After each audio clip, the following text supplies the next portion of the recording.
boy Jones. Yo, this is Sprag. Yo, it's your boy Cutter B. Peace, it's your boy Cy Brooks. Yo, this your boy Tony in the van. You already know who I'm rocking with. You're tuned in. You're tuning in. And you listening to my guy, 88 Coops, man, podcast And about you listening Nathan. to the podcast about Nathan with my bro, 88. It's my nigga 88 Coops, the podcast about On Nathan. the podcast about 88. Nathan. The podcast about Nathan. So stay locked. Yo, it's your boy 88, man. You listening to my shit. The podcast about Nathan. It's the podcast about Nathan, episode 66. Want to thank everybody for listening. Thank everybody for viewing. I got a lot of good feedback on my first video I did on my last episode. You know, y'all was feeling it. I made a few major changes. As you can see my face now. People were complaining, not complaining, but people were saying they couldn't see the right side of my face. Now you can see me for my beauty. So, like I said, it's a podcast about Nathan, episode 66. There's a lot of stuff to talk about today. Not really, but I say that every week just because. Good amount of music to talk about. So, let's jump right into it. Quality Control, the label that Migos and Lil Yachty and all of them are signed to, they dropped a compilation project last Friday, August 16th. And it wasn't bad. It wasn't bad, though. It was just too long. Pause. It was 36 songs, an hour and 45 minutes long. Now, I don't know about you. I'm not sitting down. I'm not listening to audio for that long, unless it's me talking, of course. Or, matter of fact, unless it's a podcast, pretty much. I'm not about to sit down and listen to, an hour and 45 of the same people over and over again. But we all know that it's a streaming game. They're trying to beat trying to get their streaming numbers up and put a bunch of tracks on one project and run the numbers up. Y'all know the deal. Excuse me. But I listened to like the first 10 tracks. It was alright. It's not my cup of tea, but it is what it is. They made that shit for somebody, just not for me. So, but a couple of the songs that's already out, that's on that project, already came out. I was already privy to some of them. Baby with Lil Baby and the Baby came out. I was just saying that blows my mind. Frosted Flakes with Migos came out about 2 weeks ago. 100 Racks with Offset and Playboi Carti, that came out about a month ago. Somebody's out there honking like they stupid. Wiggle It, French Montana, City Girls, that came out about a month ago. Stripper Bowl. That's a reference to, I don't know if y'all seen the video that went, the picture that went viral. Or I think it was a video actually. It was a strip club and the floor was covered in money because so much money was thrown. So it was called the Stripper Bowl. And that's where that song gets its title from. I believe it was the CEO who was there. The Quality Control CEO was there. That's why Migos made it into their own, But the rest of these songs I ain't get to. I didn't get past like song 10. And once you get to 10, you still got 26 more to go. And I'm like, I'm okay on that, I'm okay on that. I might finish it one of these days, So, but I like the album art. The album art is dope. Y'all see it on the screen. It's like an airport hangar from the aerial view, and it's like each plane represents a different person on the Quality Control label. So like City Girls has a plane, Migos has a plane, Yachty has a plane. It's dope. It's a really dope concept. A lot of these album art creators, they're getting creative, and I like that shit. I like one thing that attracts me is album art for real. I don't like generic baloney. Why do I keep pressing that? And so that came out, like I said, August 16th. I'll finish it one of these days. So Much Fun, Young Thug. That also came out last Friday, August 16th. I didn't check it out. I ain't check it out. It was, I heard a lot of, I'm not going to say I heard bad things, but I have heard bad things. People were saying that this is his worst effort. And I wouldn't know because I don't think I've ever listened to a Young Thug project. I mostly listen to him when he's featured on somebody's track, or if he releases like a song a solo song with somebody else. Like I'll check in. Matter of fact, I liked him with Future, that Super Slimy mixtape. I like that. But in order for me to listen to Thug, it has to be with a person. I can't just like the London, him, J. Cole, and Travis. That's a good song. I like that. But like I said, I like that. Once again, I like the cover art on this because it's an aerial view of his face, if that makes sense. Now, I'm going to paint a picture.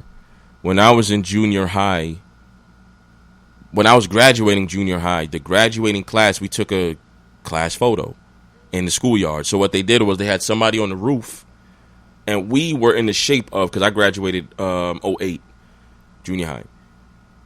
We were in the graduating class was in the shape of a 0 and an 8. So we formed 08. And that's how his cover art is. It's a bunch of people in the shape of his face. I don't know how they did that, but they did it. And the shit is fire. So, Young Thug, so much fun.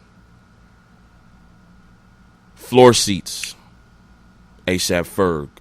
The song you heard at the beginning, for the audio listeners, you video guys know, I said it last week, why there's no audio on the video.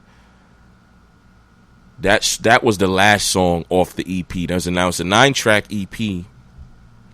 I listened to it, of course. I wasn't feeling the first 7. The first 7 were like, they were weird. Like, they were not weird as in the sense of like it's something wrong with it, but it's like weird. Like there was no theme. Like you don't from track to track, the sound changes and the theme of the song changes, which is, it's kind of weird. But then the last 2, which is, once again, the song you heard at the beginning, the last 2, the last one and the one before that with Ty Dolla $ign, that was a great song. Those are both geared towards women. They were very sensual, crooner, shit like that. R&B, a rapper compliments a singer compliments a rapper. Those are 2 great songs. So other than those 2, I don't really mess with that. The other 7, like I'm cool on that. And the album art is really simple. It's just Ferg sitting on some steps. Doesn't say A$AP Ferg, Floor Seats. It just, you'll see it on the screen. It's just Ferg sitting on the steps. I believe his last project was like that too, where he's on the cover wearing a do-rag, I believe. And it's just, it doesn't say anything. I don't know. I'm just the guy that reports on this stuff. New music. Damn, I'm lying. Not new music. August. Wow, epic fail. That's because his last name is August. That's funny. Currency, Hot August Nights. That came out August 16th last week, along with all the other 3. The other 3. That was cool. I'm not going to go too much in detail because y'all not really hip to Currency, which is okay. He's more on the independent circuit. But it's a good project. Regular Currency, he delivers like he always does. It's, that cruising lowrider shit, smooth sounding. I don't know how to explain his style. It's just like smooth rap. Smooth, yeah, just pretty much. I can't really put it in no better than that. So, Hot August Nights, the title pretty much gives it away. You driving around, it's hot, they go drop the tops down, you play Currency. That's pretty much what that means. Hot August Nights. New music. Actually, it wasn't even, besides those projects, there were like 3 songs. Casanova dropped a song with Fab called So Brooklyn. It was okay. I'm not the biggest Casanova fan. There's no album art, there's no cover art to it, so you're not going to see anything on the screen. But there's no cover art to it. I don't know why. But the song is okay. Casanova is not really my cup, but he yells too much. And he's like, he be yelling and it's like offbeat. It's like, it's not for me. Fab came on and did his thing, regular Fab shit. It's funny because Fab had a unofficial mixtape called I'm So Brooklyn. I remember that my cousin had that shit. That was like 2010. That was like 09. That was like 09. That tape came out, but it was unofficial. So this song, like I said, So Brooklyn, it's okay. I'm not gonna replay it, but it is what it is.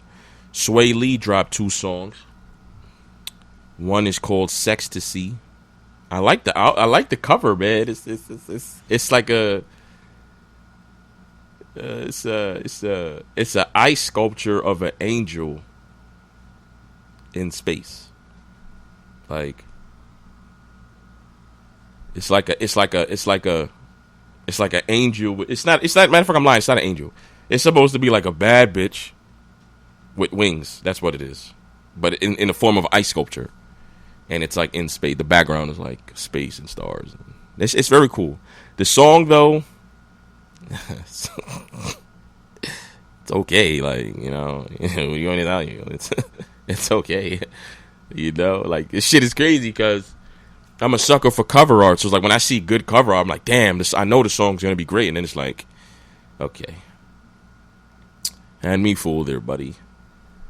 The second song was Sway Lee, also featuring Drake, "Won't Be Late." This is that Afro sound, Afro beats. That's what it's called. That hip hop African shit. It's not my bop. That's not my bop. Like DeVito, that's perfect. That's if you know DeVito, that's his type of shit. That hypey rhythm shit. That's with the African. I'm cool on that. That's not my bop. Like One Dance, Controller. That's what this shit sounds like. I'm cool on that.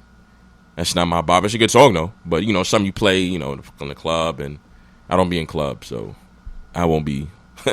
I won't be listening to this. No offense, it's what you leave, but it's not my bop. It's not my bop at all.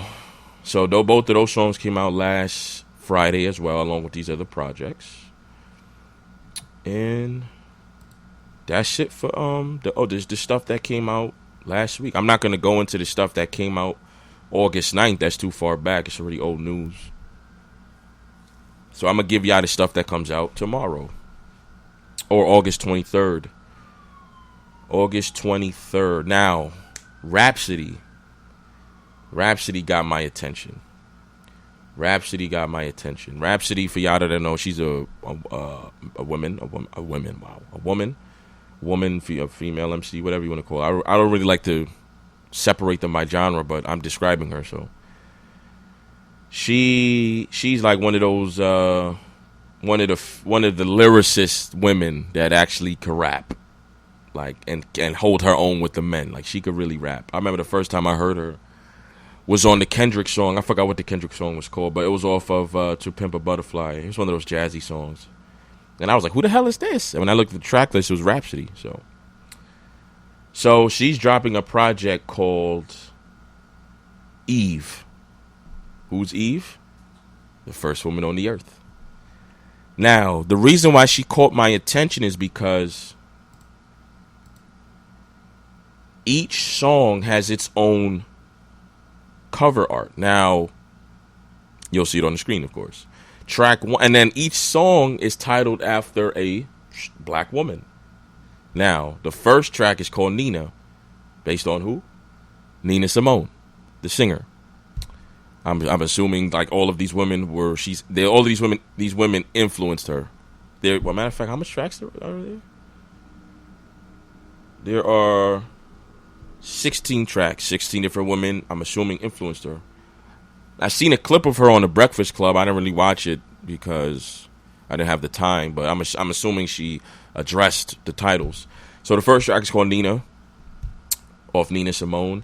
Track 2 is Cleo from Set It Off, Queen Latifah's character with the braids. The third track is Aaliyah, the legend, of course. 4 is Oprah, self-explanatory. 5 is Whoopi. But the picture of Whoopi, it's her as the nun from Sister Act. 6 is Serena. Obviously, we know who Serena is. Huh? Beyonce. No. Serena's Beyonce? Beyonce's in there. No. Why would she be? She's not influential. Track 7 is Tyra Banks, black model first, 8 is Maya Angelou, legend. And this one caught me off guard.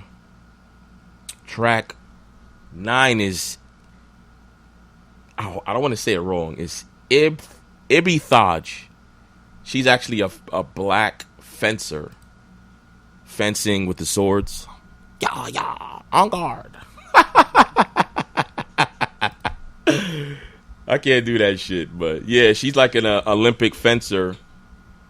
And I want to make sure I got her full name. It is Ibtihaj Muhammad. And she's a fencer, member of the United States fencing team, obviously. First Muslim American woman to wear a hijab while competing for the United States in the Olympics. Yeah. So, that's influential. And she's beautiful. So, that's track 9.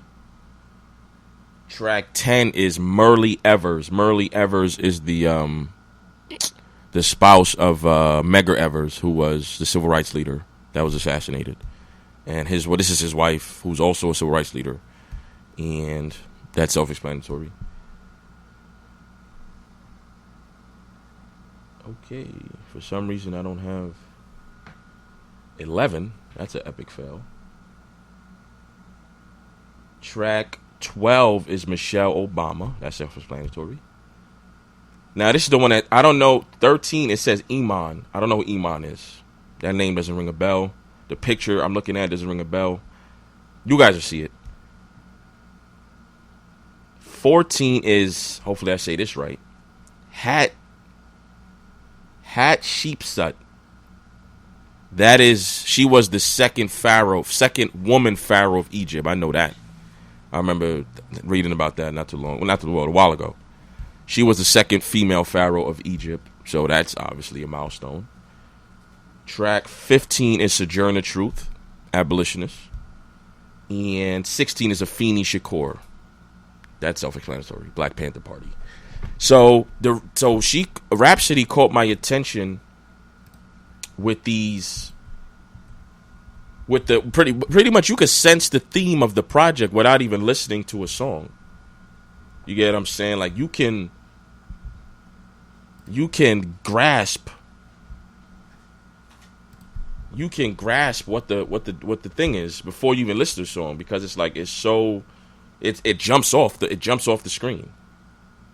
So here we go. Track 11 is Raina's Interlude. I don't know who Raina is. I had to get that for y'all. I don't want to give y'all no incomplete shit. Yeah, Raina's Interlude. I don't have no clue who Raina is.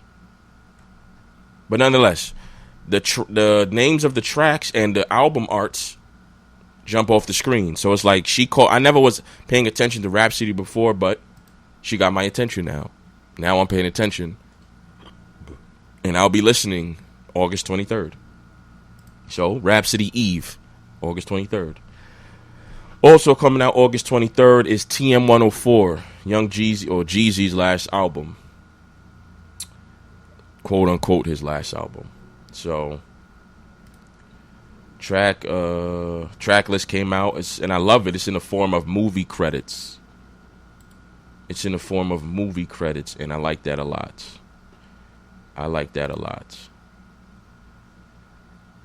The first song is called. Now I was trying to practice saying it. It's supposed to be a pun of entrepreneur, but it's entrepreneur. It's ENTRAPRENEUR. So it's not entrepreneur, it's entrepreneur. Entrepreneur. I can't say it. Hopefully, when I hear the song, hopefully I got it. He says it properly. Or he says it, and I can just take away how he says it. Entrepreneur. Okay, entrepreneur. That's the word. Entrepreneur. That's funny. But it's interesting. So let's see. It's 18 songs. 1, 2, 3, 4, 5, 6, 7, 8, 9 features. Let me see. You got CeeLo Green, Ball Greasy, Meek Mill. That song actually came out. MLK Boulevard. That came out about 2 weeks ago. I heard that. I like that song. '06, that's featuring Rick Ross, Queen Naija, Gunna, Ty Dolla $ign, Noah Sharf or Scarf. It's Scarf with a H. So I don't know if it's Sharf or Scarf. And the H is silent, like school, Skahul, or schedule. And John Legend is the final feature. Now, I'm not a fan of the cover art. The cover art, it's just Jeezy's face in like an animated form. It kind of looks like a realistic Bitmoji, if that makes sense. Like it looks like a Bitmoji, but like a more realer one. And it's like you couldn't pick a better picture, dude. But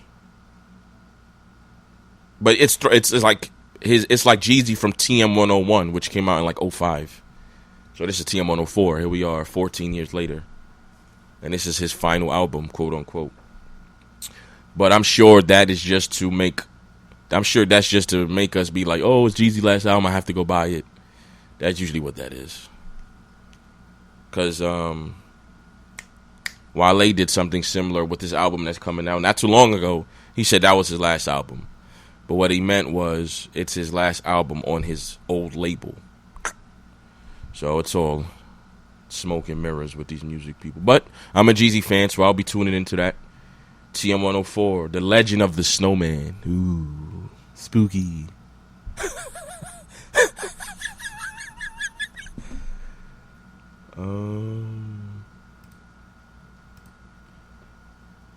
Born to Rap, the game that comes out in October. I'm definitely not a game fan. I just want to hear the song with Nipsey. Why? Because I'm a Nipsey fan. Other than that, I'm still check him out, you know. But that's still, I guess, 2 months away. But they announced that's coming in October, which is, I guess, that's cool. That shit really. Not too long. I want to say about May or April when Game went viral they were having like a listening session in his studio.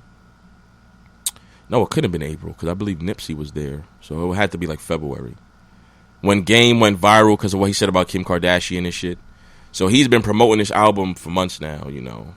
When he's talking about Kim Kardashian, she's a fucking... I forgot what the fuck he said. But it was irrelevant. Like always, everything he says is relevant. You know, so... He's been promoting this album, but October is no date, though. October is the day, though. It's the month. So, Born to Rap. That's what it's called.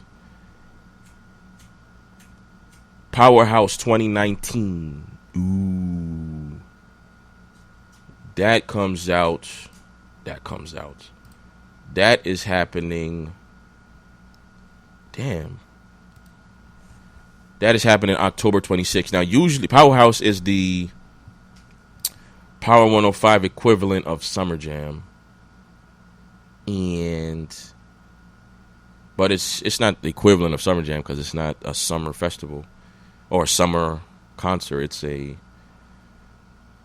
winter concert, technically. But they usually do it every October in Barclays Center. This time it's in Prudential Center, which is in Jersey, which is where when the Nets were still in New Jersey, that's where they played at, the Prudential Center, which is right in Newark. I actually been there before. It's not too far from Manhattan. I knew that was going to happen. It's not too far from Manhattan. So, matter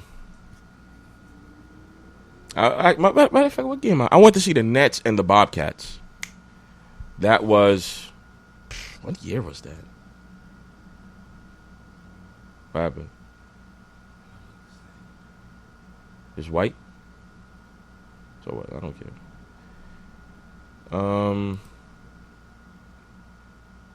Yeah, I went to see the Nets and the Bobcats in that was like 2011.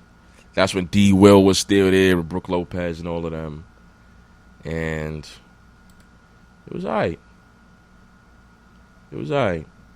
So that's your Powerhouse. It'll be Meek Mill. Migos and Meek Mill are headlining. The Baby, A Boogie, Lil Baby, Meg Thee Stallion, DeVito, Saweetie, Polo G, and Lil TJ. Now,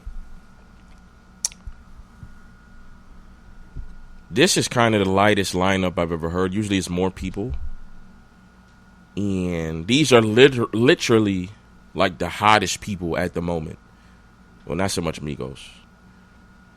The Baby, Lil Baby, Meg Thee Stallion, and DeVito. DeVito's hot amongst his people. His listeners, I mean. Don't take that the wrong way, you know. Video, y'all drag me through the mud. He's popping amongst his listener that at Afro punk shit. That's what it's called? Not Afro punk. Afro beat, sorry. Afro beat. Not my bop. So they literally got the hottest people. Well, not literally. They got the hottest people right now, and it's like, that's what's up. I guess that's how you're supposed to get. So it is what it is. Powerhouse, October 26, 2019. That's it for music, really. But I gotta talk about that Jay-Z and NFL shit. Some ain't sit right with me about that Jay-Z and NFL partnership. So something is really off with that deal. I don't know. I don't know what it is, but something's off with that deal. Something's off with that deal. So last week, Jay-Z and Jay-Z Rock Nation, they announced a partnership with the NFL. So it says, it's a new partnership between his Rock Nation company and the NFL will bring attention to social justice issues and build on former 49ers quarterback Colin Kaepernick's activism. Rock Nation will help the NFL choose artists to perform at games and will contribute to the league's Inspire Change initiative. They should have put Inspire Change in quotations. That's why I read it wrong.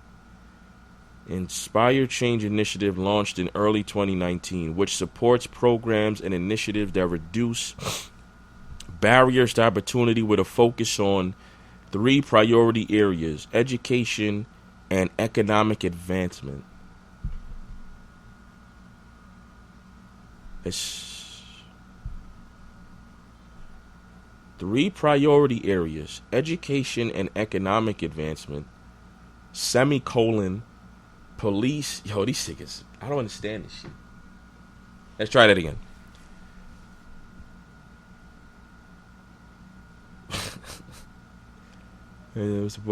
Supports programs and initiatives that reduce barriers to improve opportunity, with a focus on 3 priority areas: education and economic advancement, police and community relations, and criminal justice reform. That shit, they wrote that all fucked up. Like, that's wrong grammatically. That's why I'm like, I'm trying to understand, like, what? They put too much semicolons. Like, what? So I'm like, what? I can't even read this normally. Anyways, so let's read that over normally.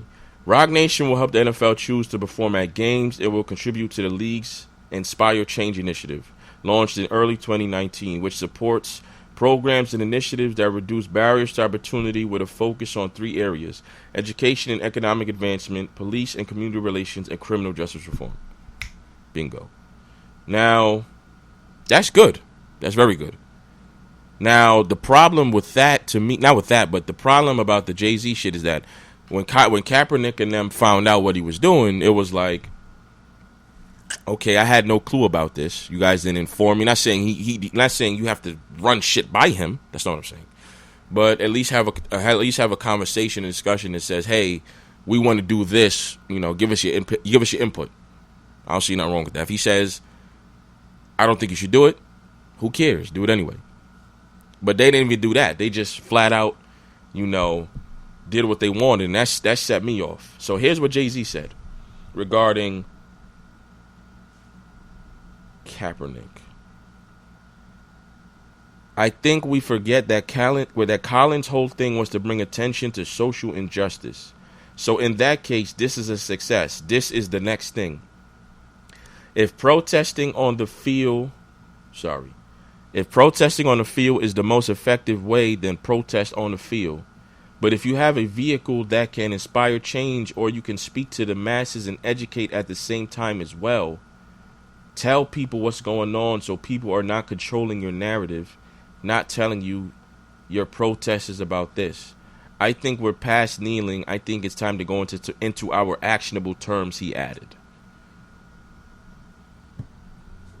Jay-Z. Now, all of that sounds amazing. Don't get me wrong. All of that sounds great. Put in action. But it's just the fact that Kaepernick wasn't,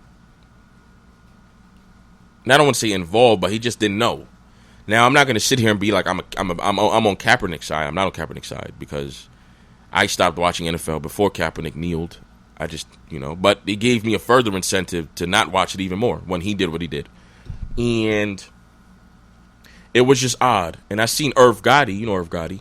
Irv Gotti said something like, I wonder if the NFL masterminded this whole plan and if Jay-Z was just a pawn. Now, to me, that's what it sounds like. Because why didn't the NFL just do this with Kaepernick? Not saying Jay-Z's not stupid. I'm definitely not saying he's stupid. He's one of the brightest minds we have in hip-hop, But and we know all the social shit he does. But it's like this one just felt weird. Then I seen something from Brian Michael Cox, who's a producer. He said something like Jermaine Dupri was approached by the NFL about this similar thing a year ago. So I'm going to read what it says. Jermaine Dupri had initially been approached by the NFL with a similar deal less than a year ago. Cox didn't go into any details to what the deal encompassed. Negotiations were nipped in the bud after Jay personally called Jermaine and advised him to decline the deal.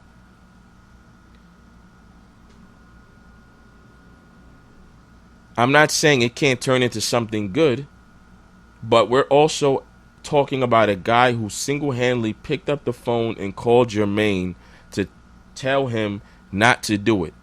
When we all had the meeting with the NFL, that shit was part of the same shit.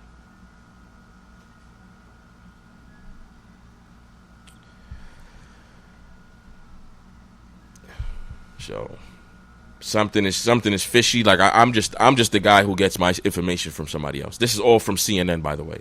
I don't listen to like Complex and Shade Room and all that shit. Complex is good though, but not Shade Room. And like I said, something is just weird about this whole thing. I didn't really like how Jay-Z went about it, and I don't know. Just I can't. I you know what? I'm gonna say this. I can't speak on what I don't intelligently know enough about. I don't really know what happened behind the scenes, so I can't speak on that. Let me say that. Because I'm not about to just keep rambling about what I don't know about. Only what I can see on the surface. Who knows what's under the surface? And then if I say some shit and them niggas listen to it like, this nigga's super wrong. What is he talking about? So it is what it is. I'm going to just leave it at that. But I'm going to just say the Jay-Z and NFL shit just don't sit right with me. Next is Eric Garner. Eric Garner and how his killer has been fired.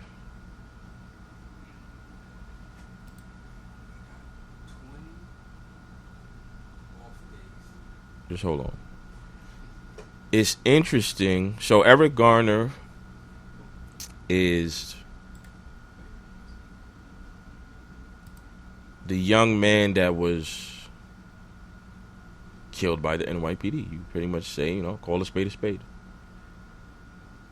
He was, I believe, they said he was selling illegal cigarettes or something like that. It's illegal, selling loose. I don't want to go back to that.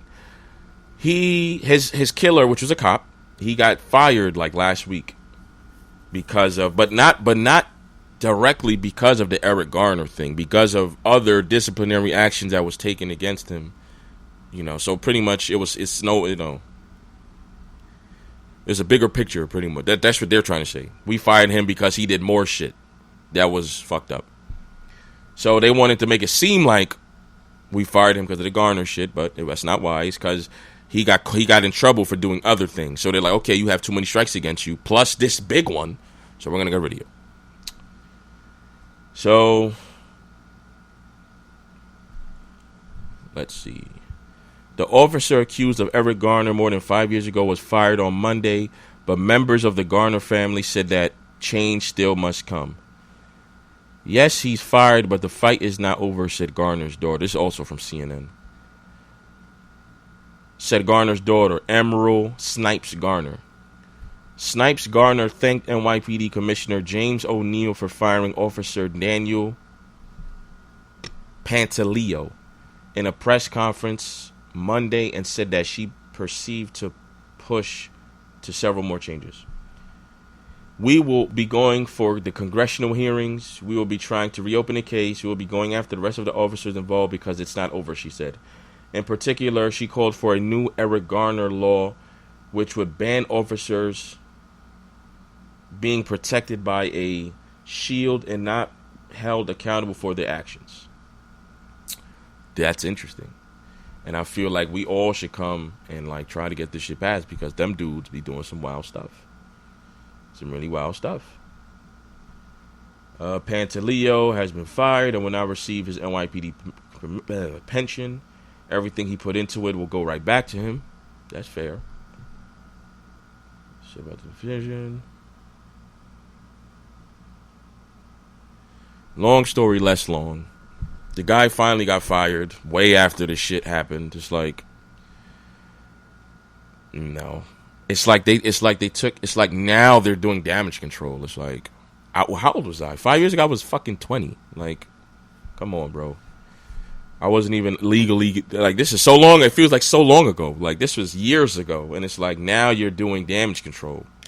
And it's just, I don't know. Shit is just weird. But, like I said, he had to find his bosses was like, you got too much strikes against you. Now it's time for you to go. Like, well, let's say he was drinking on a job. Let's say he pulled his dick out. Let's say he got caught stealing from the warehouse or something. Now it's like, okay, now you got to go. But after he killed a man. Interesting. That's NYPD for you. Anyway, I'm off that, man. It's just this shit is just so goofy to me. How like these police dudes do weird shit and they just get away with shit. I don't know. And then I don't know. I'm off that. But anyway, on to some positive news. The 25th James Bond film is officially called No Time to Die. Doo-doo, doo-doo, doo-doo, doo-doo. Do. Ah, chill. I'm perfect. My shit sound just like it. The 25th James Bond film is officially called. Obviously, I just said that, and it'll be released in theaters in the UK April 3rd, 2020, and in the US on April 8th, 2020. Now, obviously, they had to do some damage control after, I want to say like 2 months ago, when they said like there was a black woman going to play 007, and like there was a major outroar. And they were like, oh my God, how you going to have a woman replace James Bond? James Bond is like, nobody's replacing James Bond. He's just playing 007. 007 is literally just the title. It's like captain, sergeant, lieutenant. It's just the title. That's how I know some of you are not James Bond fans. It is what it is, though. So they had to, I'm pretty sure they knew this was going to come out, but being that crap happened, they pushed it back, had to do some damage control, say this, that, and third. Now they finally announced it. So, I'm a fan of franchise. You know what's funny? I was talking to Jones, actually. And Jones be's like I watch damn near all the major franchises. Like Star Wars, right? Lord of the Rings, Chronicles of Narnia. He's like, wow, why you watch that type of shit? I'm like, you know, well, he didn't say that. I'm paraphrasing. And it's like, these are major franchises. Like, I'm going to watch. These things are like the record breakers. These are like the creme de la creme. What'd I say? Star Wars, Lord of the Rings, Chronicles of Narnia, The Hobbit. What else? I never watched no Star Trek show. Well, they don't really got blockbuster movies. I'm not a fan of Rocky. I mean more so like the fantasy ones, like those franchises. You get what I'm saying? Transformers, shit like that. And I heard multiple people like, what? I'm not watching that shit. Fucking goblins and dragons. And it's like, it is what it is. But like, these are like, when they dropped, like these were box office killers. Like, how can you not watch this stuff? The only one I really messed with, like Twilight. That wasn't my shit. I'm not into vampires sucking on each other's necks. That's not my shit. And Hunger Games. I wasn't into Hunger Games. I'm not going to say I wasn't into Hunger Games. It didn't intrigue me, so I didn't. Fast and Furious. It got stupid after a while. Harry Potter. Seen all the Harry Potters. Yeah, that's pretty much. It's like how can you not watch the big franchise? I just watched my first Star Wars movie with this dude, which was when we went to see Force Awakens with Harley. That was the first Star Wars movie, and ever since that, I went back and watched all the old ones. I'm lying, that wasn't the first one. That was the first one I seen in theaters. The first one I seen was Revenge of the Sith, which was the one where Darth Vader was a kid, and he burnt his fucking self to oblivion, and then he became Darth Vader. That was the first one I ever seen in like 2005. And I never was really interested after that. But then I seen Force Awakens in 2016, which was the newer ones. And then I went back and watched all the old ones. And then I caught up with the new ones. And then the new one's supposed to come out in December, which I'll be going to see. So that's franchises. That's how franchises work. The Matrix 4. No clue why they're doing that. Now, The Matrix is one of those series or one of those movies that really, like, I still don't get that shit because, you know what I'm saying? It's like niggas is in the fake world, niggas in the real world, niggas is in the fake world, niggas die in the fake world but alive in the real world. Niggas die in the real world and then they come back alive in the next movie. I don't get that shit. So now they're coming out with a fourth one. Keanu Reeves, Carrie-Anne Moss, who played Trinity. They're both coming back in the movie, even though they both died. Hollywood. And they're both the directors, the Wachowski brothers. You familiar with them? It's interesting. So they're all supposed to... I'm assuming Morpheus, Lawrence Fishburne, he'll be back. Can't have it without him. I don't know about Jada Pinkett. Who else was in that shit? Hugo Weaving, who was agent. What's the bad guy's name? Was it like K or something? Oh, Smith, Agent Smith. That was Hugo Weaving, who played he played V in V for Vendetta. I don't know if you've seen that. And she was interesting. So who knows? They didn't announce a release date, but it's officially in the works. I mean, it's good to relive nostalgia. It is what it is. But I'm not a Matrix fan. I've seen them. Not a fan of that. It's not my bop. Fuck out of here, derelict shit. That shit is stupid as hell. That shit is stupid as hell. Nigga, I remember he fighting slow. Nah, don't break nothing down. That shit whack. But I can admit that it opened up bound. It defied gravity and it set the movie world on fire, and it did what it did. Like it's a success. It was a success. It's just not for me. Now it's compared to Inception a lot, which it is similar. They go into I don't want to say into a dream, but even though that was Inception, but they go into like an alternate reality and alter shit and fuck shit up.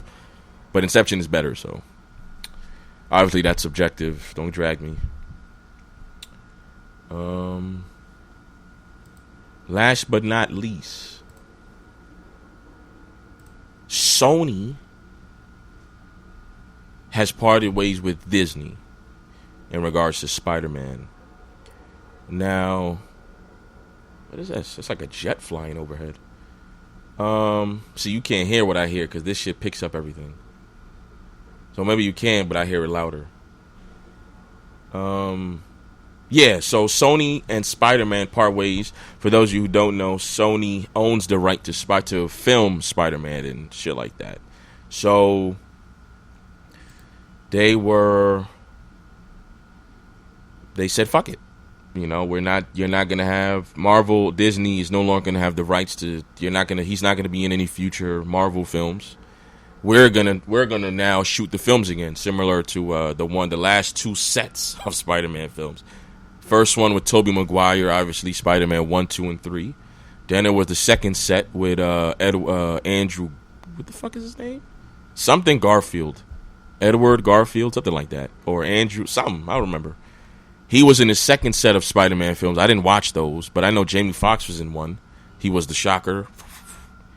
And then we have the third one with Tom Holland, little short kid, British kid.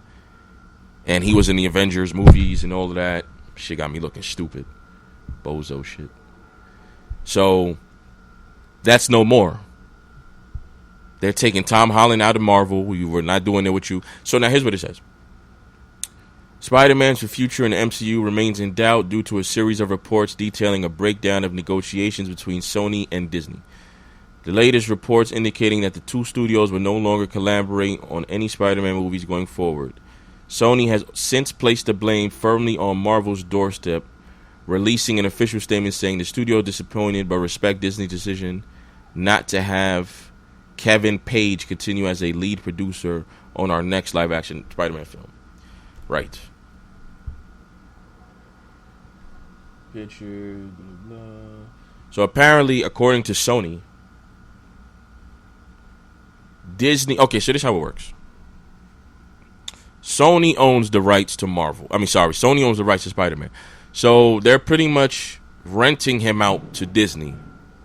So whatever they make off whatever movie he's in, whatever Disney makes off whatever movie he's in, Sony gets a cut. That's how rights work. When you own the rights to, like similar with music. Like, you know, when I sample Jay-Z, I have to pay Jay-Z. Or I can either pay Jay-Z up front, or whatever I make off the song, I give him a percentage. Same thing in the movie world. So apparently Disney wanted a bigger cut of so pretty much they wanted to shrink Sony's cut. That's what it was. They wanted to shrink Sony's cut so they could take a larger portion. So Sony said, "Fuck that, we're not doing that. Either you take what we give you, or either you take what we offer you, or we leave." Apparently they couldn't agree. Sony left. Now, Sony's not stupid. Sony's Japanese owned, by the way, headquartered in Japan and all that good stuff. Now,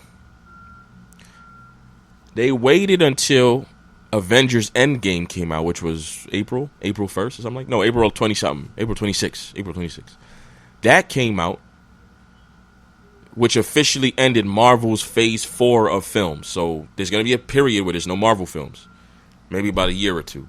So, which means Disney won't be bringing money in through Marvel. Well, through films. And this is where Sony sneaks in and like, okay, now Endgame is the largest grossing movie ever. So being that we used you for your money, now we're leaving.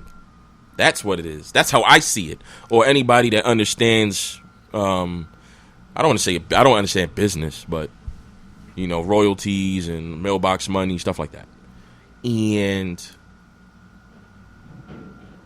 pretty much we're Sony, Spider-Man was in Avengers, so which means Sony got a piece of whatever they made off Avengers Endgame. So, like I said, it's the highest grossing film ever. Phase 4 is officially ended, which means there's no more Marvel movies at the moment. So they're like, we're pulling the plug. We used you for what you need, for what we needed you for. Now we're going to do something else, which is produce their own Spider-Man films. And it was trending on Twitter, and everybody was like, oh my God, Sony's fucking shit up. And it's like, it is what it is, man. Now, the first set of Spider-Man movies with Tobey Maguire, those, everybody likes those.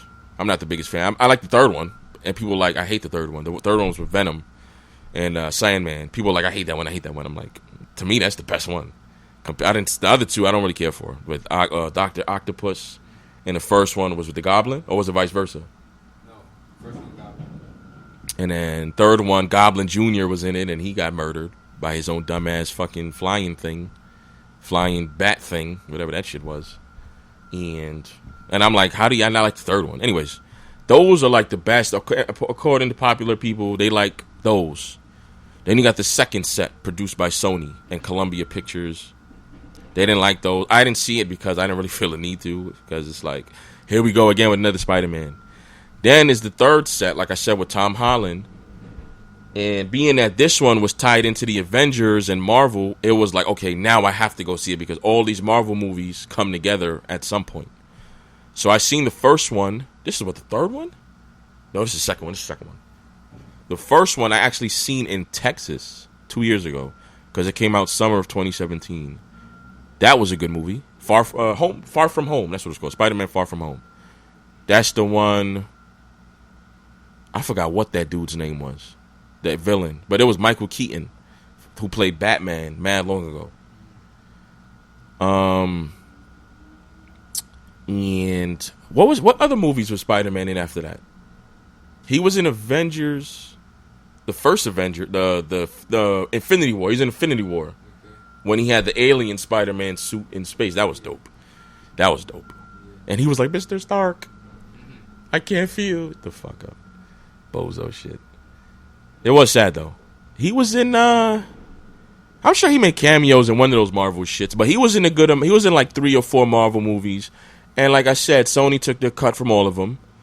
And now he's no more. So that's pretty much it. Who knows what, well, we know where we're going to see not independent, but we're going to see Spider-Man films from Sony, not from Marvel, pretty much. So, it is what it is.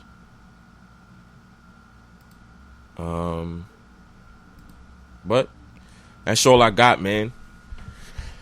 I want to thank y'all for joining me, man. This shit actually took a while to set up. I actually started over. This is my second. What's the word? This is my second. When you hold the thing and you action. This is like my second one. And what's the word? Second take. Bingo. This is my second take. I have to make the setup better.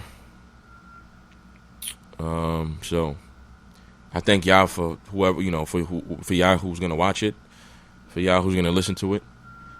But I'll be back in September, second week of September, to give y'all another podcast. It's a podcast about Nathan, episode 66. Yo, it's your boy Things Greg C's from Sounds of Vibes Radio. What it do? It's your boy Rondo. Hey, this is Jenny from JA Photography. It's your boy Some for Don, Some for Deli. Yo, what's good, man? It's your boy City. I want to give a shout out to my man 88. And you're now locked in And you're listening to the podcast. And y'all tuned in Hey, you're now tuned in to the podcast about Nathan. to the podcast about Nathan with the homie 88 Coops. You heard? One and only 88. With your boy 88 Coops. You know what I mean?